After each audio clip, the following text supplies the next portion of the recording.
Hello and welcome to The World Today right here on China Global Television Network. From Nairobi, I'm Mahia Mutua. We begin with the latest from the Middle East, where the US and Iran have signaled that an agreement to end the war is close. Iranian Foreign Minister Abbas Araghchi says the signing of a memorandum of understanding with the US is possible within the next few days. This comes as the US military says it has downed multiple Iranian drones targeting ships transiting the Strait of Hormuz. Saper Saremi reports now from Tehran. There is now more clarity. Iran's Foreign Minister Abbas Araghchi was invited to Iran's state TV. And here are the main takeaways you need to know about what he said last night. He said the outcome of the understanding is a 14 point memorandum. And when it's finalized, we will share it with the public one by one. He said, in this negotiation, two stages are planned. First, a memorandum of understanding, then a final agreement. And in this memorandum of understanding, an end to war is announced on all fronts, including Lebanon. So this is very important because some analysts believe that this gives Israel the opportunity to sabotage this deal even before the signature or even after it is signed. He said, for now, Abbas Araghchi, for now, none of the published texts can be confirmed. So, reports from Axios and other people, other media outlets cannot be confirmed here in Tehran. He said, he went on to say negotiation agreement are two-way processes, but the parties must reach a level of satisfaction. And about the strait, he went on to say the strait has become one of Iran's most important deterrent tools. And if the memorandum is not implemented, according to Araghchi, no negotiations will begin and we will not move to the second stage. And the mechanism for the reconstruction plan will be finalized, reconstruction plan of the damages that Iran has sustained during the war, will be finalized during the 60-day war. About the signing of the agreement, here is what he said. The signing will initially take place digitally. Each side will sign remotely. After that, it will be announced that this memorandum of understanding has been signed by both parties. Will it be signed in a couple of days? This could happen in the coming days. I am very hopeful. The Islamic Republic of Iran has made a firm decision that the administration of Strait of Hormuz will no longer be the same as before. These clashes in the Strait of Hormuz, these drone attacks, are being overshadowed by the fact that everyone can sense a breakthrough in the negotiations and on the diplomatic front. And yes, I confirmed, according to reports, Iran launched drones, and those drones, according to U.S., were shot down by U.S. military. But the fact is that those parties now are more optimistic toward negotiations and diplomacy. Meanwhile, U.S. President Donald Trump has confirmed that an initial deal could be signed in the coming days. Walter Morris reports now from Washington, D.C. The governments of the United States and Iran have not officially confirmed the terms of an agreement to permanently end the war, but U.S. President Donald Trump insists there is a deal that he's happy with and it will be signed soon. Now, Trump made that announcement after he canceled military strikes that were scheduled for the third consecutive night, and not long after, Friday, Iranian state TV released this new video of the Strait of Hormuz. In addition to reopening the strait, the White House says Iran's nuclear material would be destroyed or removed as part of the agreement. According to Reuters, the draft agreement would waive sanctions on Iran's oil and unfreeze billions of dollars in Iranian funds. The deal would also end all hostilities in Lebanon. Iranian media is reporting that a draft of understanding states that Tehran will maintain control over the Strait of Hormuz in coordination with Oman. According to those reports, nuclear issues would be set aside for later talks. However, Friday, Trump pushed back on reports about the deal and potential U.S. concessions. He wrote in a Truth Social post, quote, "The terms that Iran leaked out to the fake news have nothing to do with the terms that were agreed to in writing. What they said, including their weak and pathetic statement on having a deal, bears no relation to the truth." He also accused Iran of targeting ships in the strait, calling it unacceptable. Shortly after, Iran's foreign minister wrote on social media that a memorandum of understanding has never been closer and warned against media speculation. Now, Trump says a signing ceremony could take place this weekend in Europe. Walter Moore, CGTN, Washington. Now, despite prospects of a peace deal, Washington and Tehran remain divided over key issues. Iran's nuclear program is a central point of contention for the United States, which seeks to ban Iran from possessing nuclear weapons. Tehran insists its program is for civilian use and is willing to accept limits if sanctions are lifted, which it demands. The U.S. supports gradual conditional relief, but disagreements over its execution do remain. Now, the two sides also differ over the administration of the Strait of Hormuz. Trump has suggested cooperating with Supreme Leader Khamenei, but Iran maintains that the strait is not international waters. Frozen Iranian assets are another sticking point. Tehran wants the funds fully released, a move that Washington opposes without nuclear compromises. Iran is also pushing for a regional ceasefire, including Lebanon, as Israel continues to strike southern Lebanon despite U.S.-brokered ceasefire. Pakistani Prime Minister Shehbaz Sharif also says the final and mutually agreed upon text of a peace deal between the U.S. and Iran has already been reached. He says Pakistan is working closely with both sides to finalize the next steps. Iran's state-run IRNA news agency says Pakistan's Deputy Prime Minister and Foreign Minister Ishaq Dar is traveling to Geneva as part of ongoing mediation efforts. Switzerland has offered to host the signing of the deal, saying it is in close contact with both Tehran and Washington. Well, anger is growing in India over a U.S. military strike on a commercial ship off Oman that killed 3 Indian sailors. The deaths have prompted calls for India's Prime Minister Narendra Modi to go beyond registering protests with the U.S. over the attack.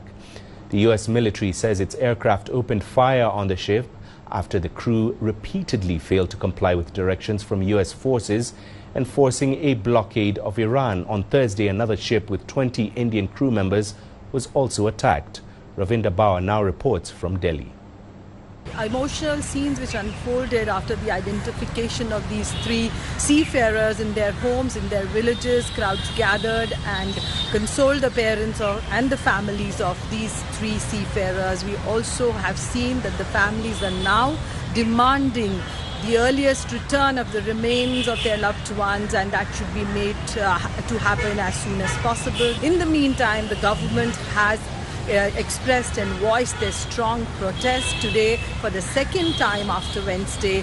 The U.S. Deputy Chief of Mission here in Delhi was summoned by the Ministry of External Affairs. Ministry of External Affairs has made it very clear that these attacks are unacceptable and has asked the diplomat to ensure that any action by U.S. forces in the disturbed areas should actually ensure the safety of the civilian life. The Ministry of Shipping has also alerted Indian agencies to respond to any contingency related to the seafarers. But what we are seeing is that there is anger which is mounting. Opposition is also expressing that. So definitely we'll have to wait and watch as to see how all this unfolds in the next few days once the mortal remains of these seafarers are brought back to the country.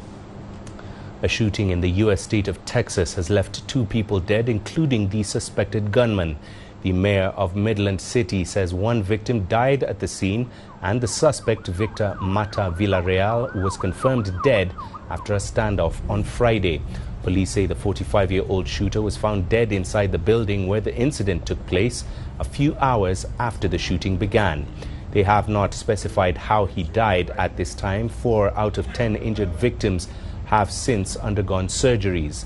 Now, the suspect was already wanted for attempted capital murder after he fired multiple times at a Midland police officer on Wednesday. In Europe, 19 people have been arrested in connection with anti-immigration attacks and rioting in Northern Ireland.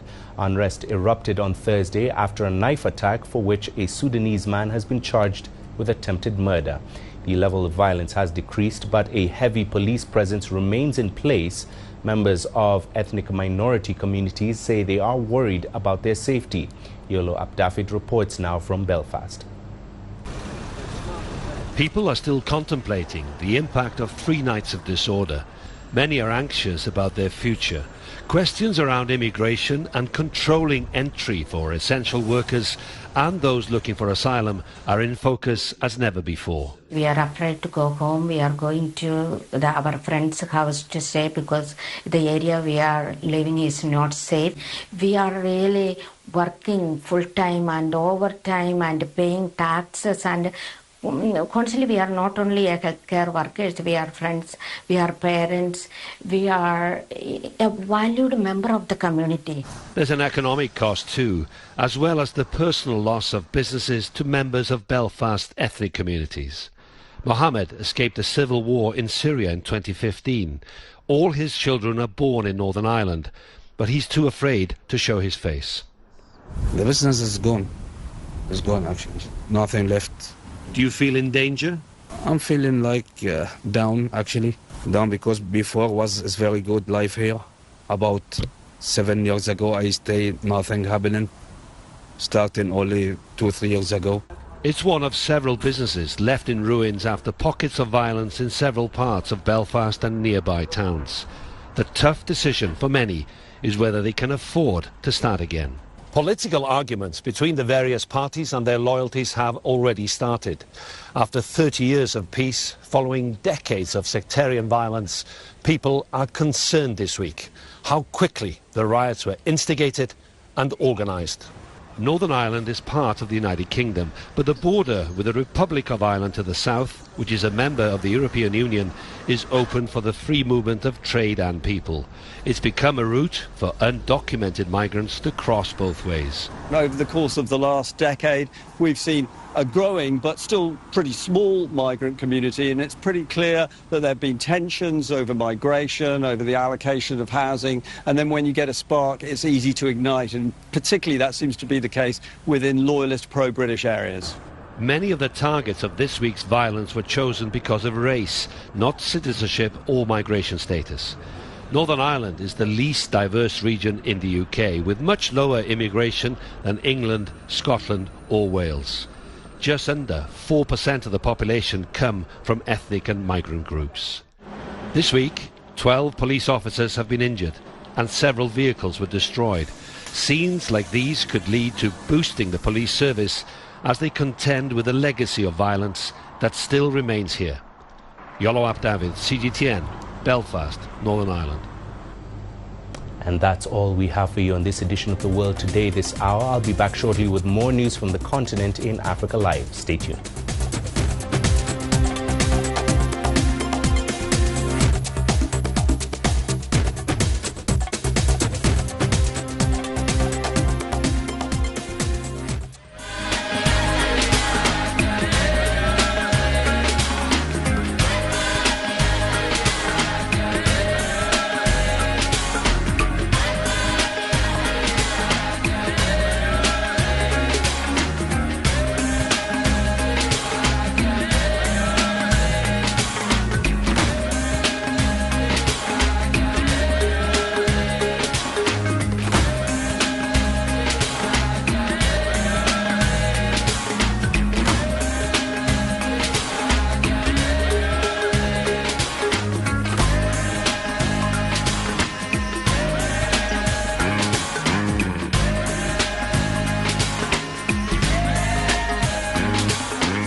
Gunmen kill 17 farmers in northern Nigeria.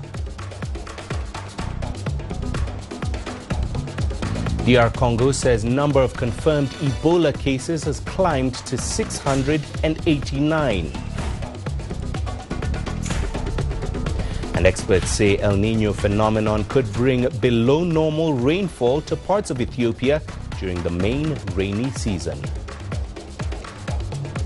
Hello and welcome to Africa Live on CGTN. Wherever you're joining us, I'm Mahia Mutua in Nairobi. Here's what else is coming up. In business, Ethiopia to boost spending in the next fiscal year driven by the war on Iran. And in sports, co-hosts USA kickoff campaign with emphatic victory over Paraguay. Welcome to Africa Live. We start in northern Nigeria, where gunmen have killed 17 farmers and injured 5 others in some Zamfara state, local officials and residents say. The attackers reportedly arrived on motorcycles Friday. They disguised themselves as visitors before opening fire on farmers working in their fields in the remote village of Goron Namaye.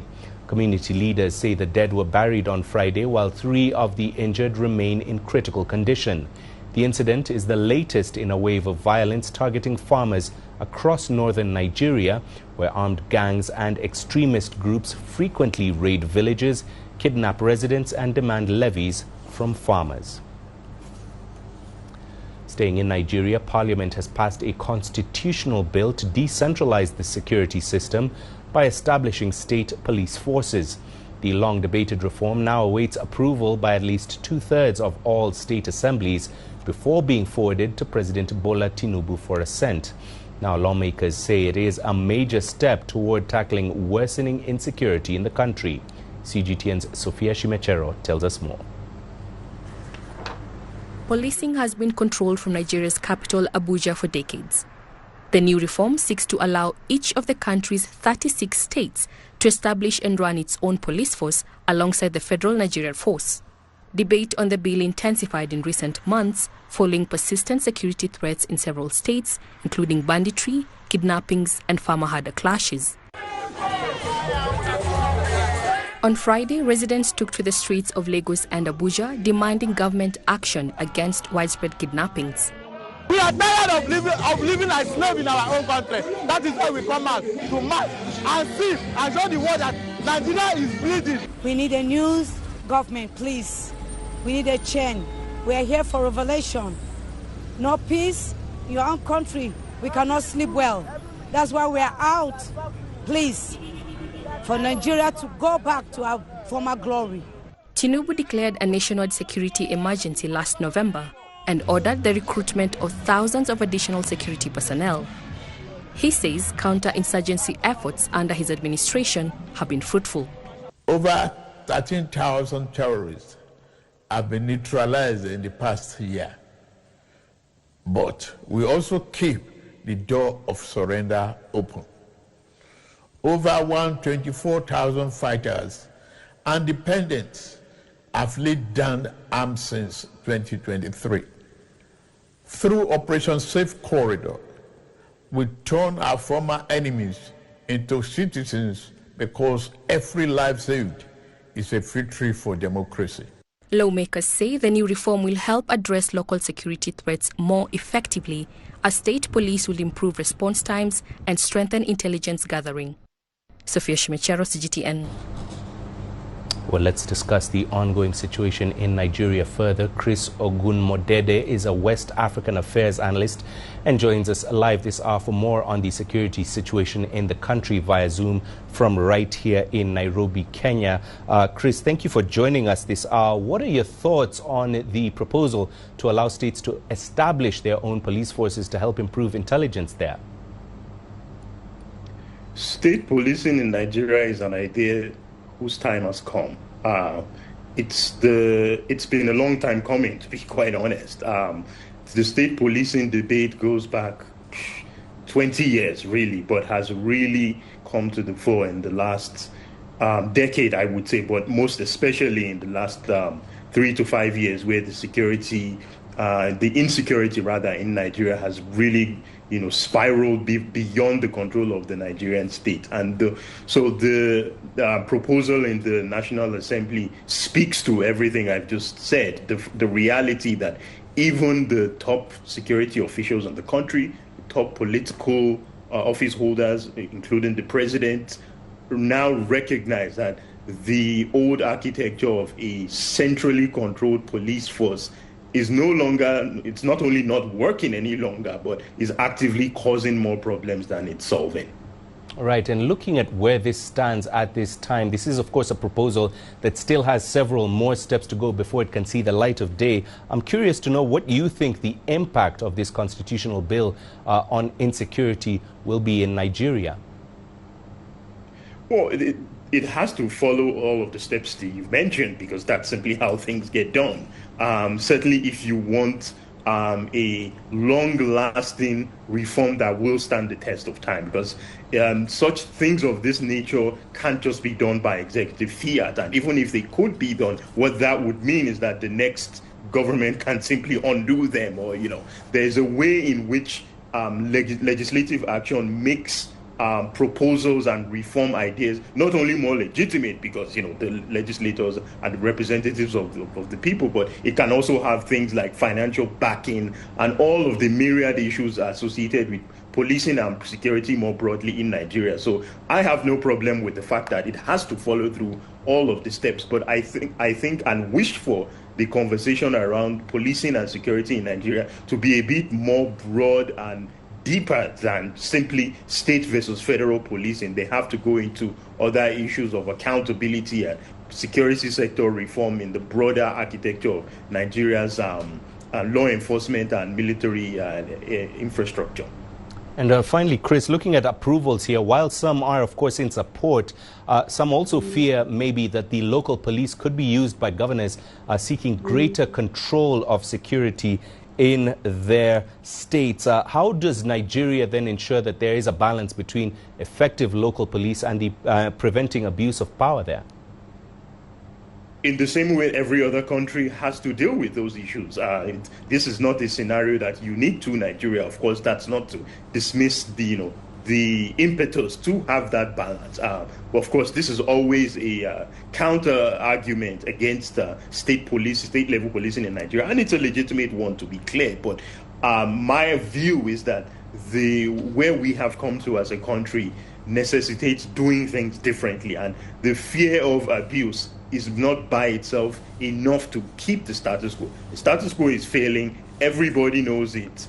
It's no longer protecting the lives of Nigerians, and it's time to attempt a new system of policing and security governance in Nigeria. There are ways, of course, to design an infrastructure that will protect the rights of Nigerian citizens and, protect their ability to seek redress and accountability for when abuses occur. But that should not and is not a reason to prevent creating a localized version of security and law enforcement in the hands and in the remit of people who understand local context better, who know the streets and neighborhoods that they've policed far better than this current situation we have, where in many cases there are too many square pegs in a round hole. All right, Chris, thank you very much for your insights right here on Africa Live. Chris Ogunmodede, who is a West African Affairs analyst, joining us live from Nairobi as Nigeria continues to ponder a constitutional bill to establish a state police forces as the country continues to tackle worsening insecurity.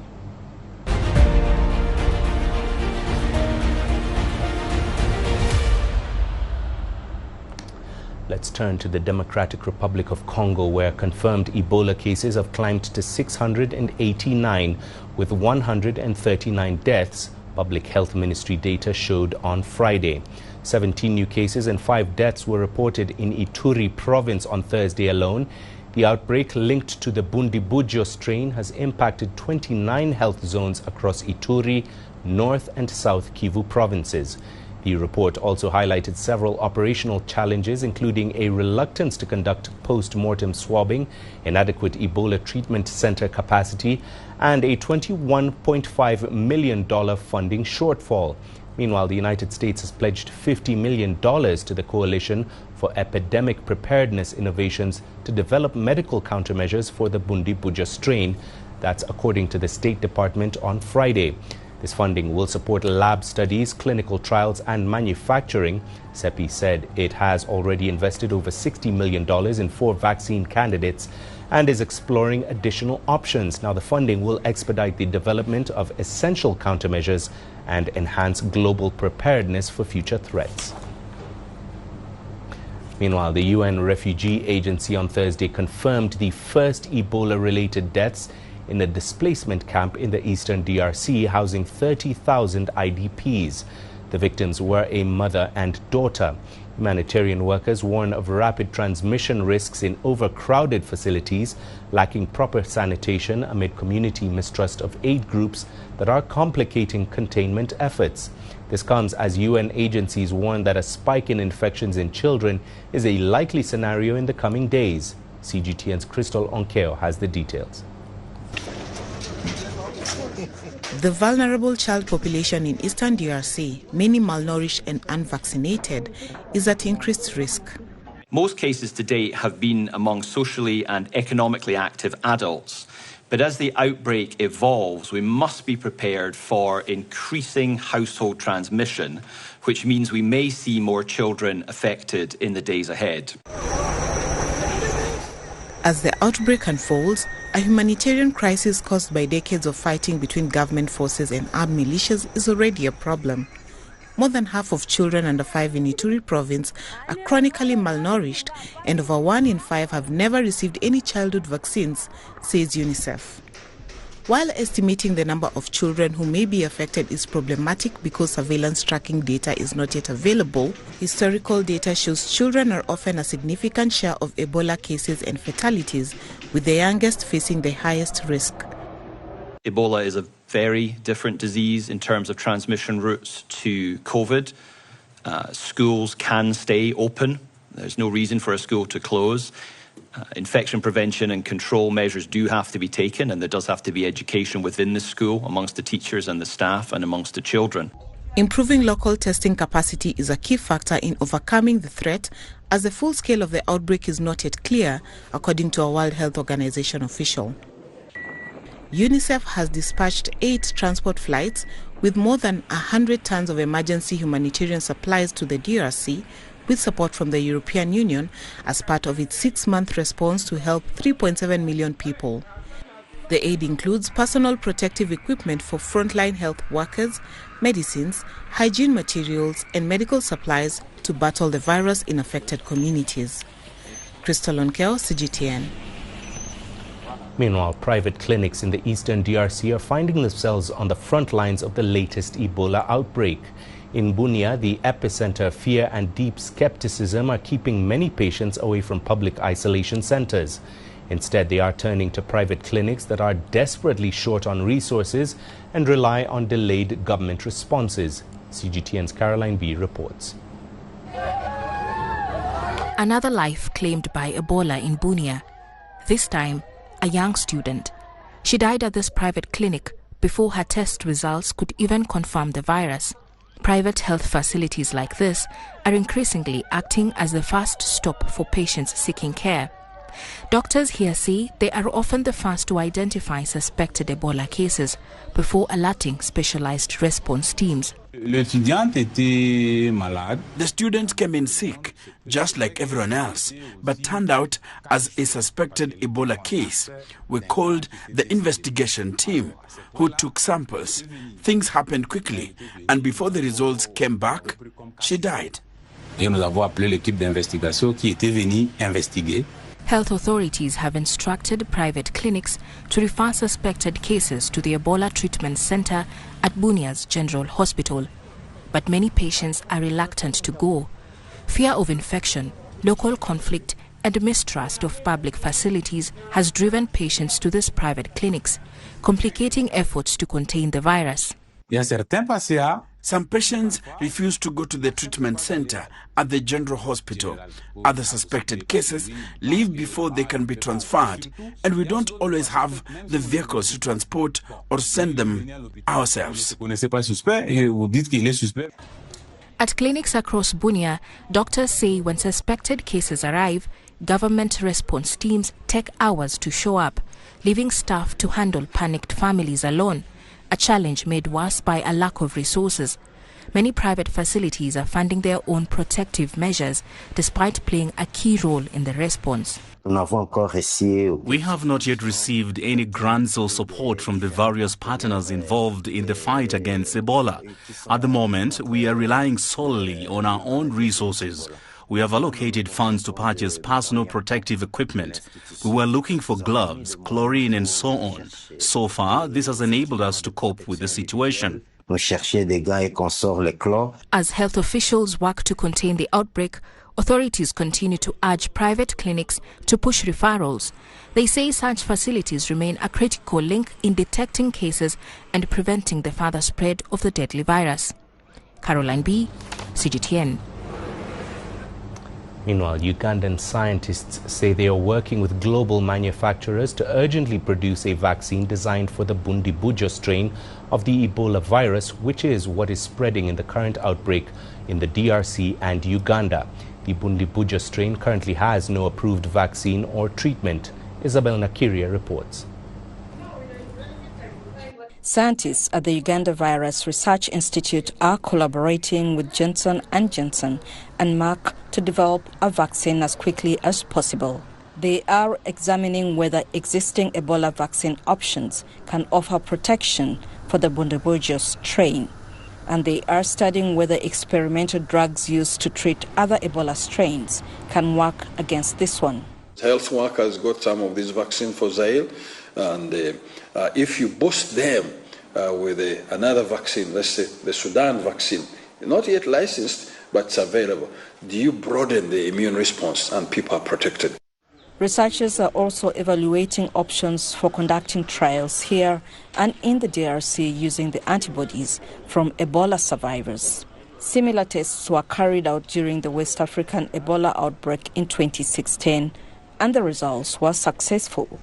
We already have individuals who got infected with Zaire, those who got infected with Bundibujo, those who got infected with Sudan.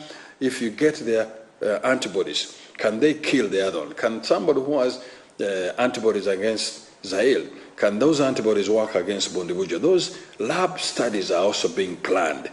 The World Health Organization says a promising trial vaccine by the International AIDS Vaccine Initiative could be available in 7 months at the earliest. With no therapeutic treatment or vaccine available, health officials say prevention and early detection are key. There are other support we give. I already told you the emergency medical team.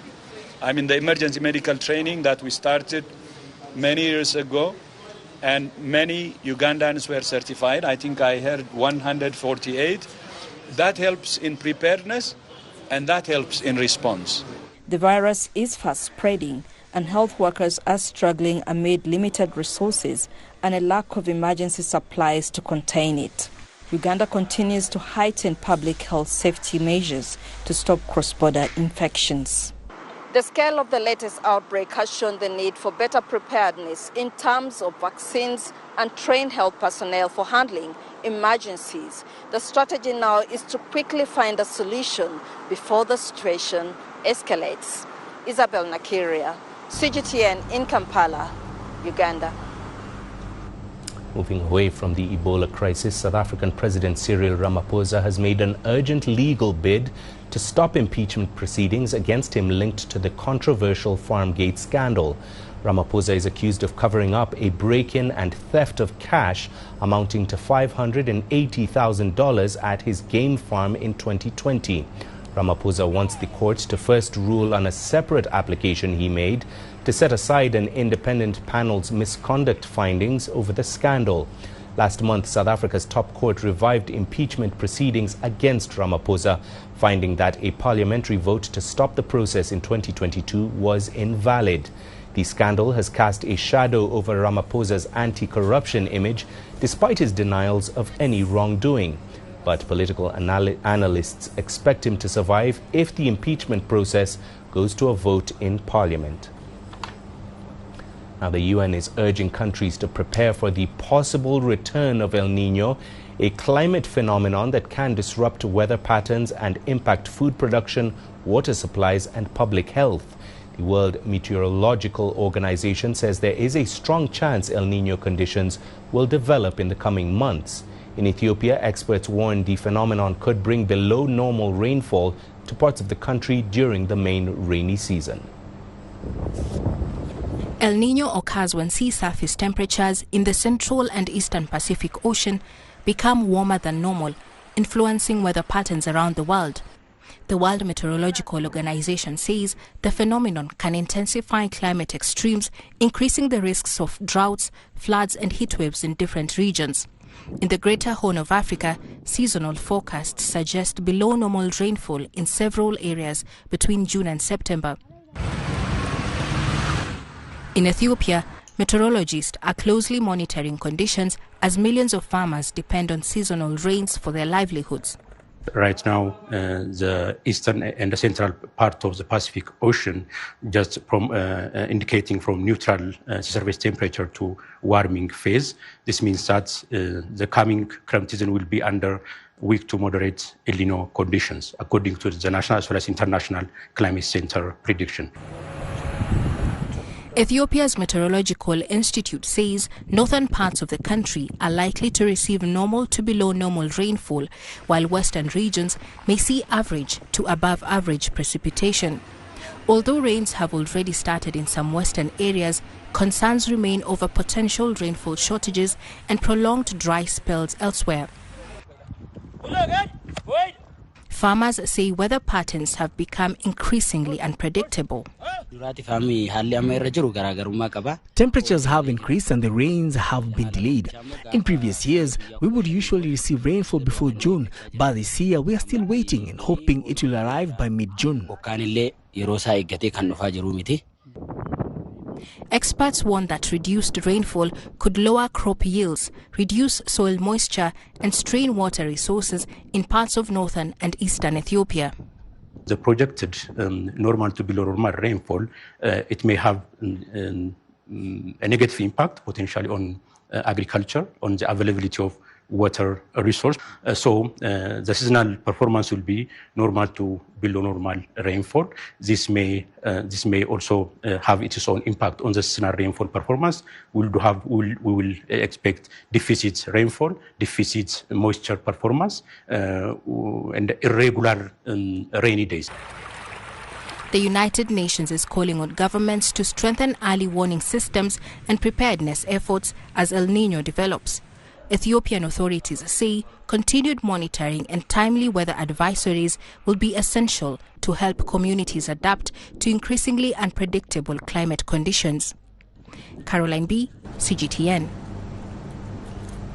You're watching Africa Live. Here's what's coming up in business. Ethiopia is set to boost spending in the next fiscal year due to the war on Iran. You don't find the stories of North Africa by sitting on the sidelines. You've got to get out, go there, and you'll find them. In the bazaars of Casablanca. Among the crowds in Cairo. Who come to visit Cairo, the ancient capital of Egypt. Along the waters of the Nile. Along the sands of the Sahara. No one else will take you where we can in North Africa. No one else will show you what it's all about. CGTN, see the difference.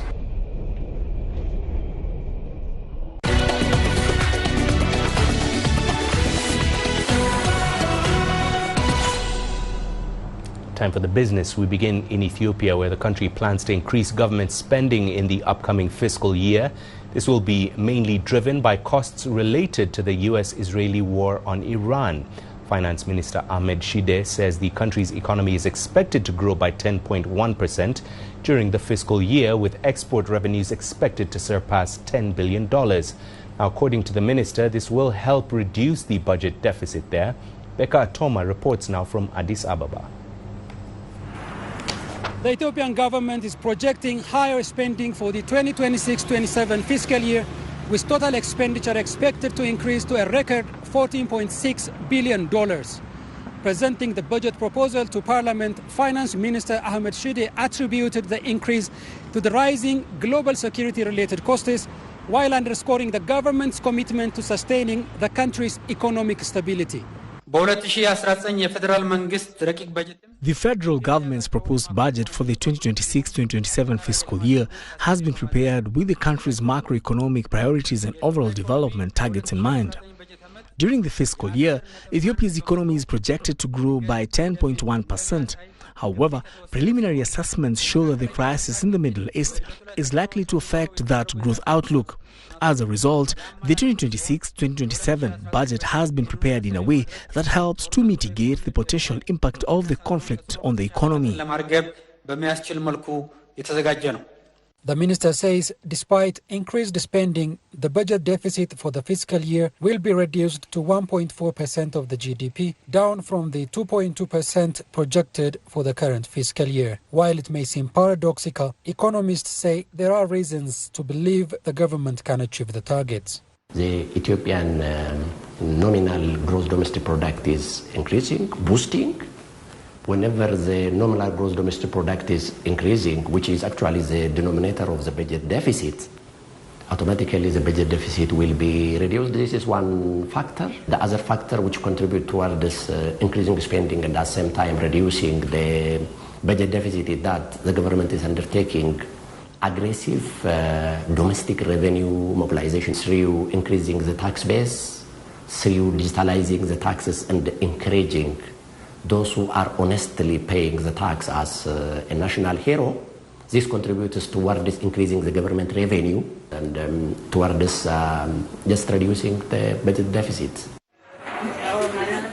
Analysts expect Ethiopia's ongoing homegrown economic reform program to continue delivering positive results, improving access to foreign currency, boosting manufacturing growth, and driving stronger export earnings in the coming fiscal year. Yet the path ahead may not be entirely smooth.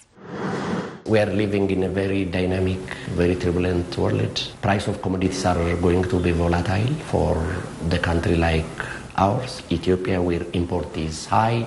And I also expect that there will be inflationary pressure. I know very well that the Ethiopian government is following very prudent fiscal policy and tight and monetary policy, but global scenarios are there at pressure, and the inflationary pressure will be there. For now, the government is betting that strong economic growth and rising exports revenue will allow the country to spend more while keeping its finances under control. Becca Atoma, CGTN, Addis Ababa. Meanwhile, 27 years after returning to civilian rule, Nigeria marked Democracy Day amid tough questions there. In a national address, President Bola Tinubu acknowledged security threats and economic hardship, but promised that stringent economic measures would bear fruit. Kelechi Emekalam reports. It's been 27 years of Nigeria's uninterrupted democracy. May 29, 1999 ended military rule. But today the celebration is tempered by a national conversation. In his nationwide address, President Bola Ahmed Tinubu praised Nigeria's resilience, then turned to the two issues weighing heavily on households: insecurity and the cost of living. Terror-related deaths are down by 81% since 2015. Over 13,000 terrorists have been neutralized in the past year. But we also keep the door of surrender open. Our reforms have restored stability and credibility to economic management. Federation revenues have risen, providing state and local governments with more resources for infrastructure, education, health care, and security. But for many Nigerians, reforms are still painful and yet to yield much desired dividends. Our voice does not matter, our vote doesn't count, and our freedom is being trampled upon. From the whole 20-something years we mentioned, Nigeria has been providing their water themselves, providing their lights themselves, providing their security themselves, everything they do by themselves, and we're supposed to have leaders. So it makes the whole democracy thing more of a hoax than a reality. 27 years ago, Nigerians fought for the ballot. Today, they're asking for more. Safety on the roads, food on the table, and a government that delivers. The president's message was patience and unity, but on the streets, the message is results. Analysts say the real test of democracy lies in delivery, not declarations. If you analyze it based on international rating, you will find out that we are sliding down to electoral autocracy. Presidential pronouncement is different from what is on ground. So investment ideas and investment opportunity is based on perception, and that perception stems from what is happening on ground, the news items about those things. So it doesn't really give a foreign investor that confidence that they need to see tangible results for them to believe. They need to perceive that the country is safe for them to believe there's some level of independence. From ending military rule in 1999 to managing reforms in 2026, Nigeria's democracy has survived. But as this Democracy Day shows, survival is no longer enough. Nigerians say they want democracy that works in their daily lives. Kelechi Emekalam, CGTN Abuja, Nigeria. All right, let's take another short break and I'll be back with all the latest from the world of sport. Here's your headline. World Cup co-hosts USA kick off their campaign with an emphatic victory over Paraguay. The greatest journeys, the greatest sights, the greatest adventures. Here in Canata, this weir allows the locals to walk on water. We're far more than just TV news. We're your passport to the wonders of Africa.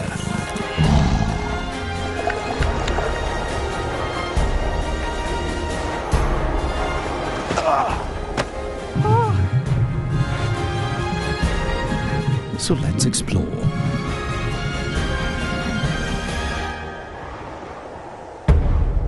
CGTN. See the difference.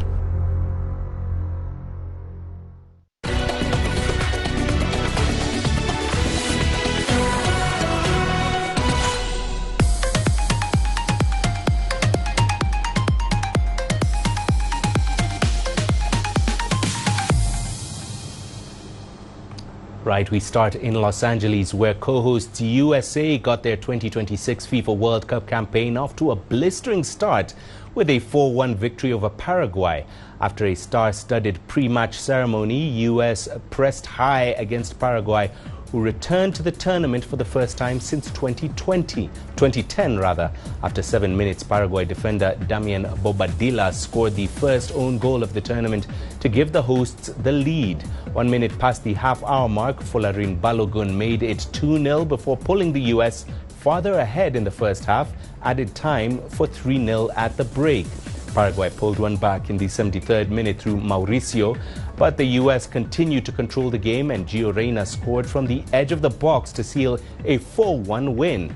Now, with that emphatic opening victory, USA head coach Mauricio Pochettino simply couldn't hide his joy. The performance was really good. I think we really played well. We are so happy. But that is only the start. It's still 2 games to play. We need to enjoy about that start of the tournament, but knowing that we need to keep going and trying to improve and trying to do better in the next game, because it's going to be all the games very competitive. But of course, so happy. Players deserve big credit about the performance. Well, earlier the other co-hosts Canada drew 1-1 with debutants Bosnia and Herzegovina in their Group B opener in Toronto. Canada put on a vibrant celebration ahead of their debut as co-hosts. Soon after, action began and the visitors pulled ahead in the 21st minute through Jovo Lukic with his first international goal. And now after the break, substitute Kyle Larin equalized in the 78th minute. The goal proved crucial as the sides shared the spoils in that tie. Bosnia and Herzegovina next faced Switzerland on June the 18th in Los Angeles, while Canada played Qatar later that same day in Vancouver. Following the match, Canada head coach Jesse Marsh says he now hopes the team can go on to make the country proud. And obviously, I know this is the week in Toronto has been amazing and the fans have been outstanding. But I'm really just so focused in trying to make sure that our players are equipped with everything they need to be the best that they can be. I feel like I didn't do enough to get them ready for the first half, but then the response that we showed in the second half and maybe some of the messages I gave at halftime helped. So, we have the iconic 11. I saw Boy Wonder on the TV at one point. I know that there's a lot of different people that are enjoying the World Cup in Canada. But my job, I'm focused so lasered in on just making sure that we can give the country a team to be proud of and that the performances reflect that. Well, Switzerland will kick off their World Cup campaign against 2022 hosts Qatar at the Bay Area Stadium in Santa Clara, California on Saturday. Last week, the Europeans were boosted by the arrival to the U.S. of their Cameroon-born forward, Bril Embolo. In Qatar, Embolo became only the second player in World Cup history to score against the country of his birth when he netted the winner in their 1-0 victory over Cameroon. Now, the 29-year-old who plays for Rennes in France has scored 24 goals in 86 internationals. Resurgent Switzerland is unbeaten in competitive matches since 2024, but they face a Qatar side keen on redeeming themselves after losing all 3 group matches in their home World Cup. Well, Qatar 2022 World Cup semi-finalists Morocco will be the second of the 10 African teams in action at this year's tournament when they take on 5-time winners Brazil on Sunday. The highly anticipated Group C opener will be played at the MetLife Stadium in New Jersey. The Atlas Lions have replaced 2 injured players in their squad ahead of the opening game, including star winger Abde Ezalzouli. FIFA confirmed late on Wednesday that Ezalzouli and defender Naif Aguerd were withdrawn from the tournament. Ezalzouli helped Real Betis qualify for next season's Champions League and was a potential breakout star at the World Cup, but he injured his knee in a warm-up game against Norway last weekend. Aguerd was a cornerstone of Morocco's historic semi-finals team in Qatar, but is also injured. Now, the two were replaced by Amin Sbai and Marwan Sadan. Despite the setback, the team is ready to roar in North America. We know that Moroccans will be with us and they will be a huge motivation for us, inshallah. We know that they will be supporting us from the start of the tournament and we are the